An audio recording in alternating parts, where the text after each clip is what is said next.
हाय दोस्तों, welcome back to this session. Now as promised कि इस चैनल पे हम आपको regularly date wise news update देंगे। कल की न्यूज़ के बाद मुझे बहुत अच्छे रिस्पांस मिले। हालांकि कल थोड़ा वीडियो का इशू था, वो ग्रीन स्क्रीन का क्रोमा सेटअप ठीक से हुआ नहीं था, तो काफ़ी डल सा मेरा वीडियो आ रहा था। पर आज आप देखोगे मैंने क्रोमा हटा ही दिया है। I am not using green screen now, तो बेटर है। बट ये टेक्निकल एस्पेक्ट्स तो कैरी ऑन होते रहेंगे। अभी नॉलेज नहीं रुकनी चाहिए, इसलिए मैंने स्टार्ट कर दिया था। तो आज सेकेंड डे है, 16 मार्च। लेट्स सी कौन सी सिग्निफिकेंट न्यूज़ है। और शुरू करने से पहले मैं आपको याद दिला दूँ, ये मेरा कॉन्टैक्ट नंबर है 9381494584। कल कुछ लोगों ने मुझे इस पर मैसेज किया, बहुत अच्छा लगा आप लोगों से बात करके। आप भी जुड़िए और आपके करियर से रिलेटेड, काउंसलिंग से रिलेटेड कोई भी क्वेरी है, क्लैट, IPM, CUET और एनीथिंग एट ऑल, कॉलेज से कोई भी कॉलेज के बारे में, कट ऑफ, प्लेसमेंट सिनेरियो या any query you might have regarding joining a good college, reach out to me. Starting with today session, जैसा कि मैंने आपको बताया, मैं वो न्यूज़ आपके साथ डिस्कस करता हूँ जो आपके क्वेश्चन पेपर में आएगी। चाहे आप क्लैट का एग्ज़ाम लिख रहे हो, एलेट का लिख रहे हो, स्लैट, MHCT, जितने भी लॉ एंट्रेंस एग्जामिनेशंस हैं या जो भी कॉम्पिटेटिव एग्जामिनेशन है जहाँ पे करंट अफेयर्स होता है, ये सारे बहुत रेलिवेंट न्यूज़ को मैं कंपाइल करके आपके साथ डिस्कस करता हूँ, क्योंकि ये बहुत ज़्यादा प्रोबेबिलिटी होती है इस टाइप की न्यूज़ आने की। और सोर्सेज भी वही होते हैं जहाँ से ये एग्जामिनेशन सेंटर्स वाले पेपर बनाते हैं। तो ये चार सिग्निफिकेंट वेरी इंपॉर्टेंट न्यूज़ 16 मार्च 2024 की। सबसे पहली बात, आज लोकसभा के इलेक्शन डेट्स अनाउंस होंगे 3 बजे। बहुत सिग्निफिकेंट, सबकी नज़रें हैं कि किस राज्य में किस तारीख को कब कब कौन से इलेक्शंस होंगे, वेरी इंपॉर्टेंट। तो उस पर नज़र बनाए रखिएगा, अभी इसके बारे में और डिटेल में डिस्कस करते हैं। सेकंड, एक हमारा दिल्ली की लेकर पॉलिसी स्कैम है, तो इस स्कैम को भी समझते हैं, क्योंकि है तो ये दिल्ली का आम आदमी पार्टी का काफ़ी क्लोज रिलेशनशिप है इस पूरे फोल्ड ऑफ इवेंट्स से। हालांकि इसकी गाज जिस शहर से मैं ये वीडियो रिकॉर्ड कर रहा हूँ वहाँ तक भी पहुँच चुकी है। कविता, कविता, इनको अरेस्ट कर लिया गया है ED द्वारा। नाउ ये हैदराबाद से अरेस्ट हुई हैं, बंजारा हिल्स, यहाँ से काफ़ी पास है जहाँ से मैं ये रिकॉर्ड कर रहा हूँ। तो अभी इनके बारे में बात करते हैं, कौन है ये और ये पूरा स्कैम क्या है। CAA काफ़ी पुराना मामला है, पर काफ़ी लगातार न्यूज़ में बना रहता है और हमेशा इम्पॉर्टेंट होता है, रेलिवेंट होता है। तो प्लीज़ समझते हैं कि यूनाइटेड स्टेट्स ऑफ अमेरिका वो क्या बोल रहे हैं CAO को। वो कह रहे हैं कि हम मॉनिटर करेंगे और ये काफ़ी कंसर्निंग है। उनको क्या कंसर्न है, उनसे क्या प्रॉब्लम क्या है उनको, उसको भी समझते हैं। क्योंकि इंडिया के जो स्पोक्स पर्सन है मिनिस्ट्री ऑफ एक्सटर्नल अफेयर्स के, उन्होंने रिजेक्ट कर दिया है US के रिमार्क को, उनके कंसर्न को। कह रहे हैं कि वो मिस इन्फॉर्म्ड है और आपको नहीं समझ पाते हो आप इंडिया का जो भी डायनेमिक्स है, तो आप क्यों इसमें बोल रहे हो। और जैसा कि कल हमने बात करी थी, इलेक्टोरल बॉन्ड को लेकर सुप्रीम कोर्ट का बहुत इंपॉर्टेंट जजमेंट आया था, जिसमें इसने बोला था कि इलेक्टोरल बॉन्ड अनकॉन्स्टिट्यूशनल है। तो उस पर रिएक्शंस आ रहे हैं। अमित शाह उसको थोड़ा सा अग्री नहीं कर रहे हैं, कह रहे हैं कि ठीक है, सुप्रीम कोर्ट का जजमेंट तो हम रिस्पेक्ट करते हैं, लेकिन एकदम से स्क्रैप करने की क्या ज़रूरत थी, उसमें थोड़ा सा चेंजेस भी तो ला सकते थे। तो आइए देखते हैं एक एक करके इंपॉर्टेंट न्यूज़ और इससे क्या आपकी एग्जाम्स में आ सकती हैं चीज़ें। तो जैसा कि मैंने आपको बताया, पहली न्यूज़ आज के लोकसभा इलेक्शंस के डेट के अनाउंसमेंट को लेकर। इलेक्शंस हो रहे हैं, कई लोग कह रहे हैं कि फॉर्मेलिटी है, एक तरीके से बीजेपी का रिन्यूअल हो रहा है। It's just a matter of numbers कि बीजेपी को कितने वोट्स मिलते हैं और कितने वोटों से जीतती है। पर उसकी पूरी तैयारी हो रही है, ऑपोजिशन भी जोरों शोरों से लगा हुआ है, सारी पार्टीज़ अपने अपने तरीके से उसमें लगी हुई हैं। और जैसे ही डेट्स का अनाउंसमेंट होगा, उसी हिसाब से मॉडल कोड ऑफ कंडक्ट भी लागू हो जाएगा और उसके अकॉर्डिंग सारी चीज़ें होंगी। तो इसके रिलेशन में तो जो 4 स्टेट्स हैं जो अप्रैल और मई में वोटिंग करेंगे, वो होंगे अरुणाचल प्रदेश, आंध्र प्रदेश, उड़ीसा, सिक्किम। महाराष्ट्र, हरियाणा और झारखंड वो बाद में, थोड़ा लेटर दिस ईयर इनका नंबर आएगा। जम्मू एंड कश्मीर और लद्दाख ये भी वोट करेंगे, क्योंकि जैसा कि सुप्रीम कोर्ट ने ऑर्डर दिया था कि असेंबली पोल्स होंगे इनके 30 सितंबर तक। तो इसका क्या मतलब है, इसका मतलब है यह है कि इनको फुल स्टेटहुड, राज्य का दर्जा वापस से मिल जाएगा, रिस्टोर हो जाएगा। तो जैसा कि आप जानते हैं, after abrogation of article 370 Jammu Kashmir Ladakh इनको अलग अलग कर दिया गया था और एज अ UT ट्रीट किया जा रहा था, तो रीस्टोर हो जाएगा उनका स्टेटहुड इस इलेक्शन के द्वारा, इस इलेक्शन के बाद। तो ये कुछ सिग्निफिकेंट बातें हैं जो अभी 3 बजे के बाद बिल्कुल क्लियर हो जाएंगी। क्या एग्जैक्ट डेट्स हैं, कब होंगे अरुणाचल प्रदेश में, आंध्र प्रदेश में, उड़ीसा में और सिक्किम में इलेक्शंस, और बाकी जो राज्य हैं महाराष्ट्र, हरियाणा, झारखंड, ये सब कब कब कैसे कैसे होगा, ये सारा चीज़ आज 3 बजे क्लियर हो जाएगा। तो अब देखिए इसमें भी इशू है, जैसा कि कल अगर आपने मेरा वीडियो देखा होगा तो मैंने उसमें आपको बात बताई थी कि जो हमारे 2 नए इलेक्शन कमिश्नर हैं वो अभी अभी अपॉइंट हुए हैं, और मैंने थोड़ा सा उनका बीजेपी से एफिलिएशन, थोड़ा सा उनका बीजेपी से एसोसिएशन पास्ट प्रोफाइल में शो किया था। तो ये कंट्रोवर्सी को उठाया जा रहा है, इसको लोग कह रहे हैं कि ये अपॉइंटमेंट्स अभी होल्ड पे होने चाहिए, अभी ये अपॉइंटमेंट्स नहीं होने चाहिए, क्योंकि अभी आप जो है इलेक्शन अनाउंस कर रहे हो। अभी एक जो इलेक्शन कमिश्नर थे वो रिटायर हो गए, एक अरुण गोयल इलेक्शन कमिश्नर थे, उन्होंने रिज़ाइन कर दिया। अब 2 नए इलेक्शन कमिश्नर आ रहे हैं, और इनका जो अपॉइंटमेंट है ये प्रॉपर प्रोसीजर से नहीं हुआ है। वो ऐसा क्यों कह रहे हैं? क्योंकि मार्च 2023 में, आज से ठीक 1 साल पहले, सुप्रीम कोर्ट ने कहा था कि जो पैनल होता है जो अपॉइंट करता है इलेक्शन कमिश्नर्स, उसमें होना चाहिए प्राइम मिनिस्टर, एक leader of opposition and chief justice. और इस अपॉइंटमेंट में ये जो सुखबीर सिंह सांधू और इनका ये कुमार जी का अपॉइंटमेंट हुआ है, इसमें chief justice of India DY Chandrachud नहीं थे इस पूरे प्रोसेस में।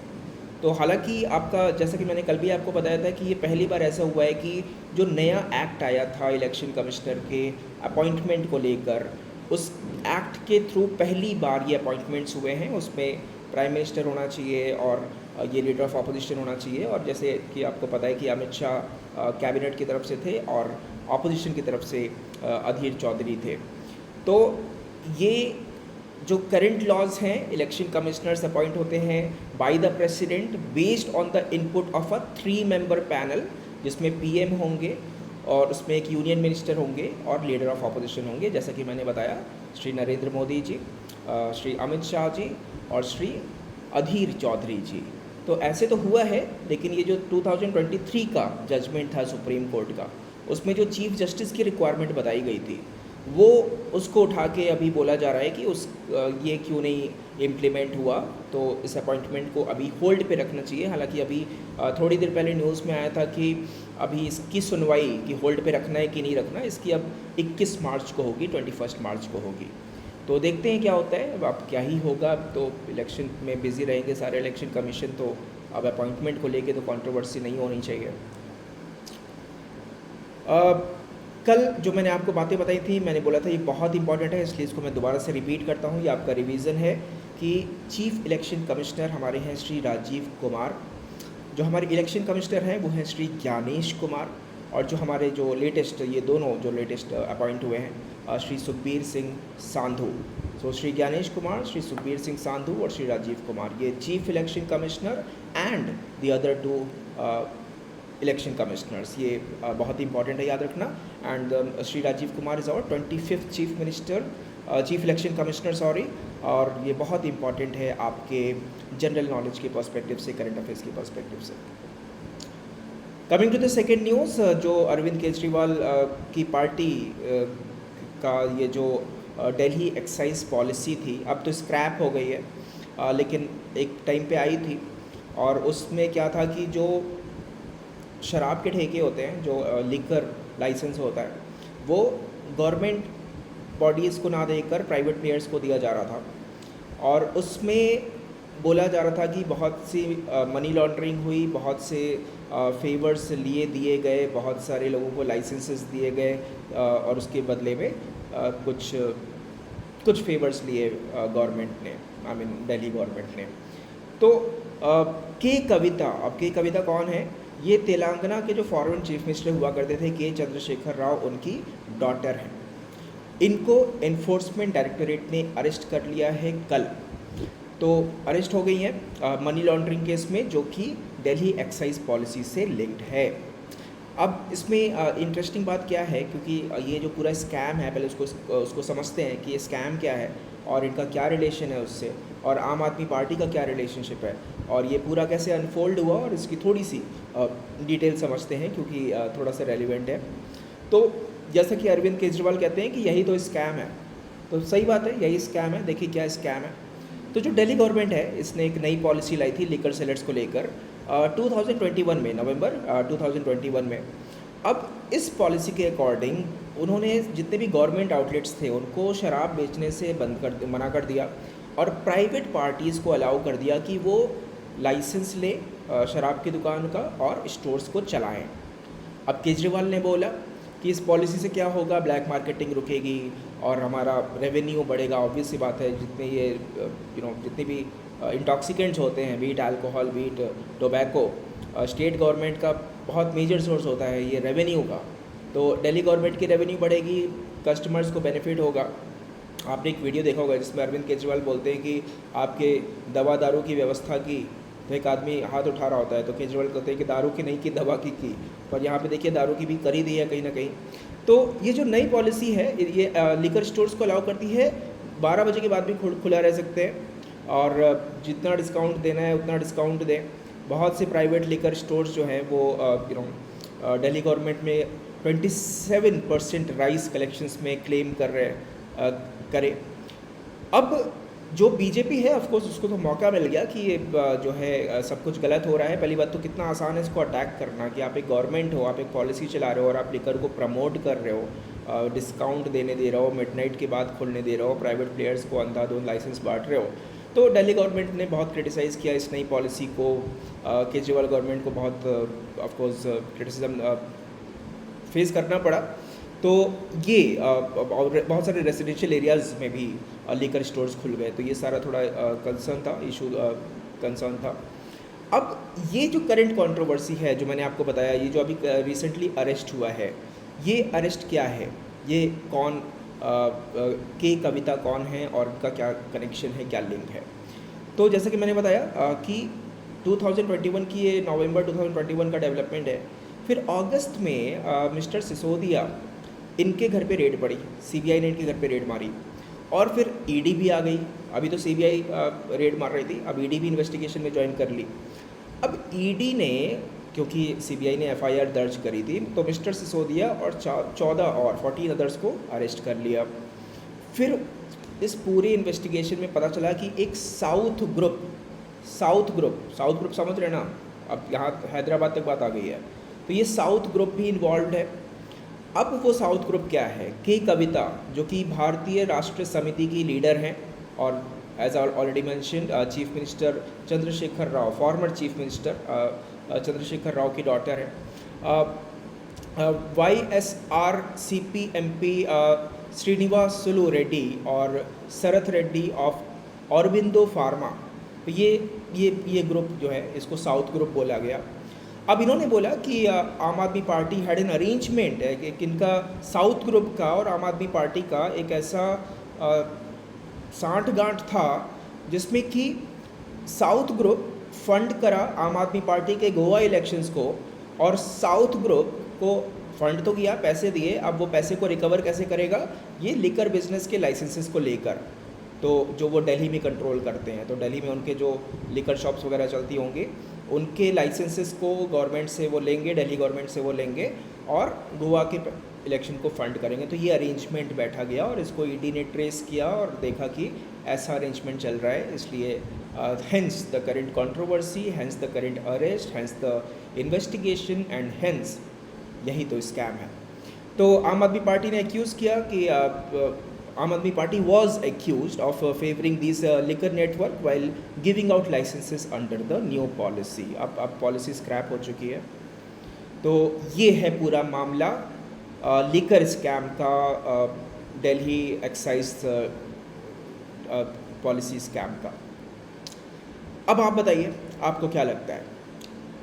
कई लोग कहते हैं, और क्या पता सही भी कहते हो, कि जो करंट नेशनल गवर्नमेंट है, बीजेपी गवर्नमेंट है, वो गवर्नमेंट मशीनरीज़ का बहुत मिसयूज़ कर दिया है। मिसयूज़ इन सेंस कि अपनी ऑपोजिशन को कर्ब करने के लिए उन पे एलिगेशंस लगा के, उन पे इन्वेस्टिगेशन करके उनको हमेशा उलझाए रखती है, परेशान रखती है। तो क्या ये झूठा एलिगेशन है कि ईडी का यूज़ करके अपने ऑपोजिशन की चीज़ों को निकाल के उनको परेशान करना? क्या इसमें कुछ सच्चाई है? क्या वाकई में ऐसा कुछ अरेंजमेंट था, मनी लॉन्ड्रिंग हो रही थी? और आपको क्या लगता है कि क्या ये एलिगेशंस ट्रू हैं या फिर गवर्नमेंट अथॉरिटीज़ का मिसयूज़ है? हालांकि गवर्नमेंट अथॉरिटीज़ का मिसयूज़ कोई नई चीज़ नहीं है, अगर कर भी रही है। इंदिरा गांधी की गवर्नमेंट में भी आपको याद होगा जब इमरजेंसी लगी थी, और इनफैक्ट जब इलाहाबाद हाई कोर्ट का के जज का जो जजमेंट था, जिसने बोला था कि she will not be sitting as the prime minister, वो इसी ग्राउंड पे था कि उन्होंने गवर्नमेंट मशीनरीज़ का यूज़ किया इलेक्शन कैंपेनिंग में। उन्होंने बहुत सारी गवर्नमेंट चीज़ों का यूज़ किया अपने पर्सनल फेवर के लिए। तो ये तो हमेशा से इंडियन पॉलिटिक्स में रहा है, पर क्या इस केस में हो रहा है, मामला ये है। तो इफ़ यू थिंक, अगर आपको लगता है कि ऐसा हो रहा है तो कमेंट करिए, अब की बार लिकर बार। और अगर आपको लगता है कि ऐसा नहीं हो रहा है तो कमेंट करिए कि इस बार चली है झाड़ू, जो कि अरविंद केजरीवाल का नारा हुआ करता था जब वो पार्टी में आ रहे थे कि इस बार चलेगी झाड़ू। तो अगर फंस गए तो झाड़ू लगा ही दी बीजेपी ने। मेरा नंबर अगेन 9381494584, इसको नोट कर लीजिए। आपकी कोई भी करियर रिलेटेड काउंसलिंग होगी, बहुत सारे हमारे बैचेस शुरू होने वाले हैं जिसमें कि हमारे सारे टीचर्स आपके लिए रेडी हैं। आपको कोई भी कोर्स चाहिए क्लैट से रिलेटेड, CUET से रिलेटेड, कोई भी क्वेरी हो, कोई भी क्वेश्चन हो, आप हमें रीच आउट कर सकते हैं। यहाँ पे तीसरी न्यूज़ जो मैंने आपको बताया वो ये था कि CAA, सिटीजनशिप अमेंडमेंट एक्ट, ना ये बहुत हमेशा से, जब से इंट्रोड्यूस हुआ है तब से कंट्रोवर्सी का इशू रहा है, और इंटरनेशनल बॉडीज़ इसमें बहुत ज़्यादा अपना व्यू पॉइंट रखती हैं। तो इसी में जो US के स्टेट डिपार्टमेंट स्पोक्स पर्सन है मैथ्यू मिलर, आप इनको इस TV पे देख सकते हैं, इन्होंने बोला कि हम बड़े कंसर्न हैं आपका अबाउट द नोटिफिकेशन, और हम इसको क्लोजली मॉनिटर करेंगे कि आप इसको इम्प्लीमेंट कैसे करते हो CAA को। भाई तुमसे क्या मतलब है हम कैसे इम्प्लीमेंट कर रहे हैं, तुम्हें क्या प्रॉब्लम है? As Narendra Modi ji one said कि क्या तकलीफ़ है इन सज्जन को। तो यही बात अमित शाह ने भी बोली, यही बात हमारे जो ऑफिशियल स्पोक्स पर्सन है मिनिस्ट्री ऑफ एक्सटर्नल अफेयर्स के, उन्होंने भी यही बोला कि क्या तकलीफ़ है इन सज्जन को। तो उनका कहना ये है, ये हमारे रणधीर जायसवाल जी, हमारे मिनिस्ट्री ऑफ एक्सटर्नल अफेयर्स के स्पोक्स पर्सन, इन्होंने बोला कि भाई इसमें प्लीज़ पॉलिटिक्स मत करिए, ये वोट बैंक पॉलिटिक्स नहीं होनी चाहिए, जहाँ पे हम एक लॉडेबल इनिशिएटिव ले रहे हैं उनकी मदद करने के लिए जो परेशानी में है। अभी मैं आपको, आई एम अज्यूमिंग कि आपको पता होगा CAA क्या होता है, क्योंकि बहुत ज़्यादा इस पर डिबेट हो रही है, कई सालों से हो रही है, पर फिर भी आपको ब्रीफ में बता दूंगा और आपकी ओपिनियन भी जानूंगा। तो रणधीर जायसवाल जी ने बोला कि अपना काम करिए, आप lectures by those who have a limited understanding of India's pluralistic traditions and the reasons post partition history are best not attempted.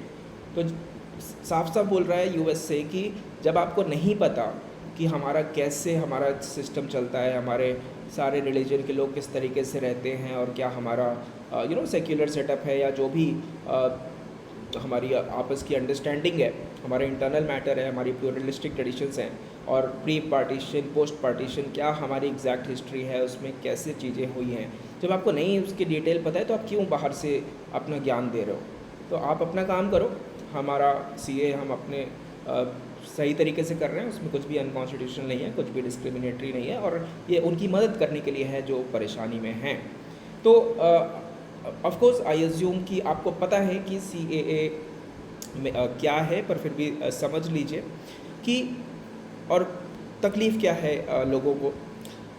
तो ये जो एक्ट है सिटीजनशिप अमेंडमेंट एक्ट, ये उन लोगों को सेफ हेवन देता है, सिटीजनशिप देता है जो परसिक्यूटेड माइनॉरिटीज़ हैं, Hindu, Sikh, Buddhist, Jain, Parsi and Christian communities from Afghanistan, Pakistan and Bangladesh.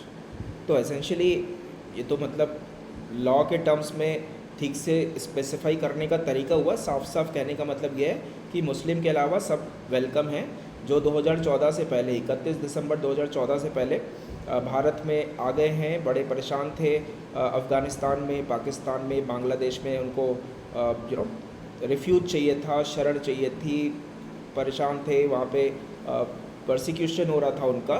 तो अगर वो भाग के आए हैं तो हम उनको शरण देंगे, हम उनकी मदद करेंगे, हम देखेंगे कि आप कोई बात नहीं, आप वहाँ परेशान थे, आप यहाँ के नागरिक बन जाइए। तो इसमें पॉलिटिक्स हो रही है कि आप जो है ऑफकोर्स उसको आप सिटीजनशिप देंगे, वो तो फिर आपको ही वोट करेगा। दूसरी बात, मुस्लिमों को क्यों आप अलग कर रहे हो, मुस्लिमों को क्यों नहीं इसमें इंक्लूड कर रहे हो?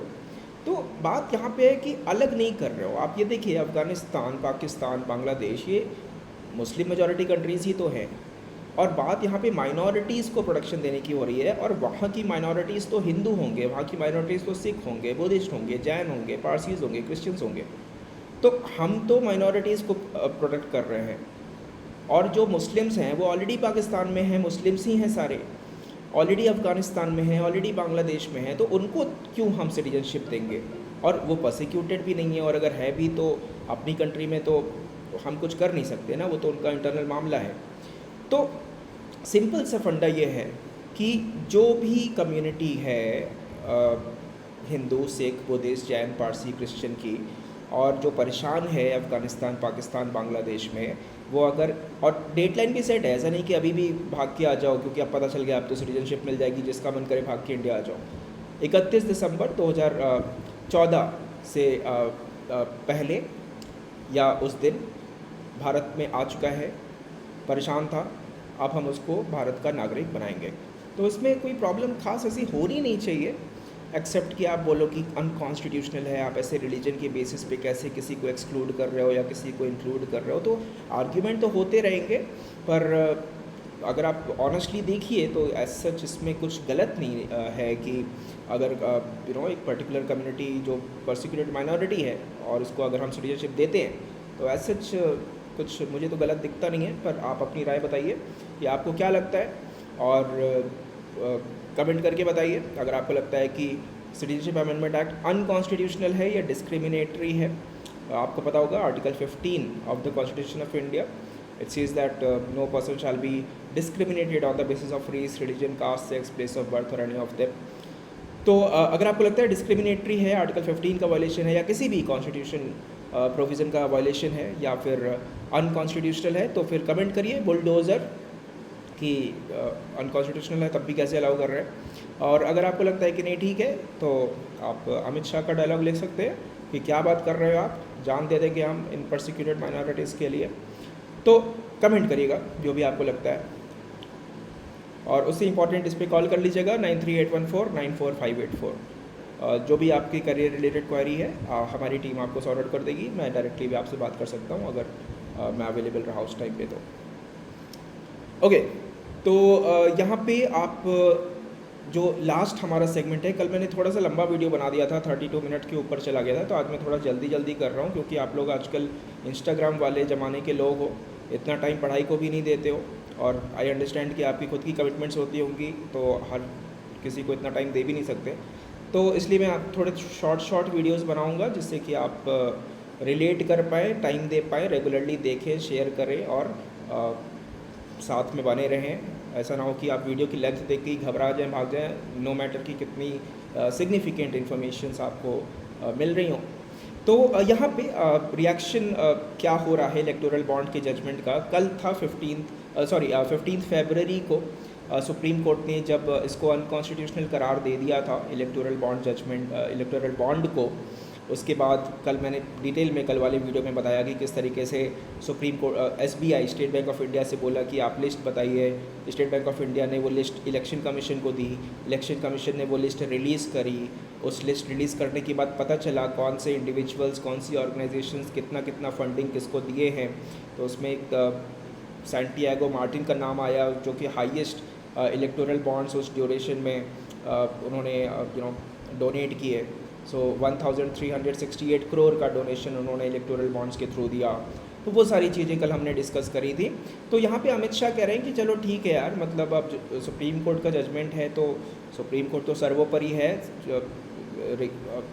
Full respect. लेकिन but I feel like Amit Shah feels कि instead of completely scrapping the electoral bonds it should have been improve कर देते ना। कल भी मैं आपसे पूछ रहा था, आपसे मैंने जब बोला कि आपकी क्या ओपिनियन है, क्या उसको मॉडिफाई कर सकते हैं कि थोड़ी अकाउंटेबिलिटी आप बढ़ा दीजिए डोनर की, थोड़ी ट्रांसपेरेंसी आप बढ़ा दीजिए, क्योंकि अल्टीमेटली इंटेंशन तो यही था ना कि जो भी पैसा पॉलिटिकल पार्टीज़ में जा रहा है वो थोड़ा फॉर्मल चैनल से जाए, वो थोड़ा लीगल चैनल से जाए।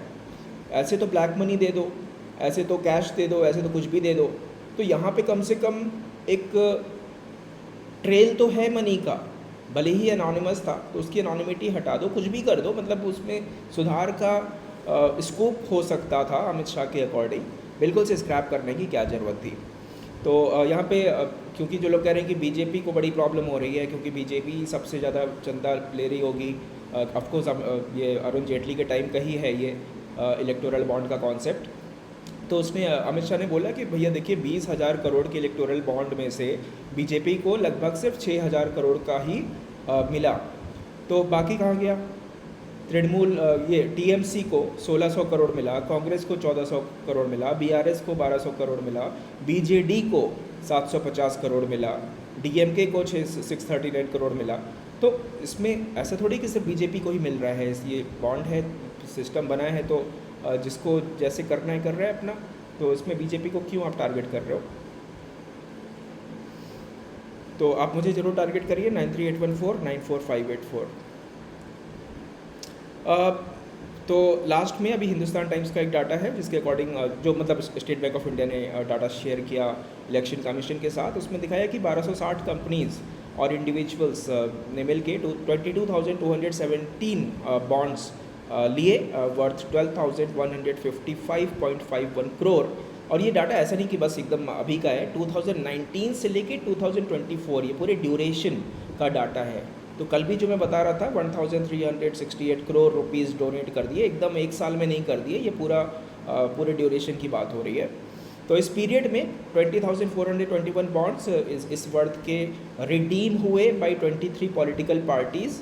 उसमें बीजेपी सबसे आगे है बॉन्ड्स को रिडीम करने में 6,061 करोड़ रुपीज़, मतलब almost 47.5% of the total redeemed value BJP के पास है।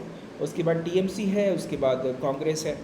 तो ये हिंदुस्तान टाइम्स में डाटा डाला है जो कि एसबीआई ने शेयर किया ईसीआई के साथ। तो this was it, thank you so much. अब मैं थोड़ी सी शॉर्ट वीडियोस रखूँगा क्योंकि थोड़ा लंबा हो जाता है, तो आप लोग देख के डर जाते हो। इसको देखिएगा क्योंकि रेलिवेंट है, आपको पता होना चाहिए। अब जैसे आज ही मैंने आपको बताया, पहली बात तो जो चीज़ कल की रेलिवेंट थी वो ज़रूर याद रखिएगा। मैं आपको बार बार बता रहा हूँ, ये किसी ना किसी जीके में तो पूछ ही लेगा आपका श्री राजीव कुमार, आपको पता होना ही चाहिए। आप कोई भी एग्ज़ाम दे रहे हो, श्री ज्ञानेश कुमार, श्री सुखबीर सिंह सांधू, इनके नाम इलेक्शन कमीशन, इलेक्शन कमिश्नर।